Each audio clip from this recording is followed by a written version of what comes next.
আল্লাহর বান্দা, দুনিয়ার রং তামাশায় পড়ি আজকে আজান শুনিয়া মসজিদে যাও না, নামাজ পড়ো না, যারা নামাজ পড়ে তাদের আবার গালি দাও আর বলো নামাজ পড়বো না।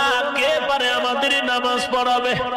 টুপি পরবো না, কার শক্তি আছে আমার মাথায় টুপি পরাবে?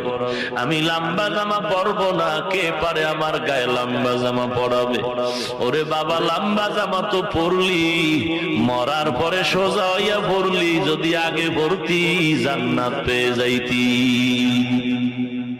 মরার পরে তো সেই লম্বা পোশাক পরিয়া কবরে গেলি রে যুবক।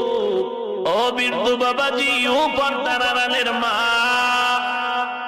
মিরপুরের অঞ্চলে আজ বয়ানের মাইকের আওয়াজ কত বেল নিয়ে যায়। হতভাগিনী অনেক মা আছে, অনেক বোনেরা আছে, অনেক বাবারা আছে, এই ওয়াজের আওয়াজ শুনিয়াও কানটা লাগায়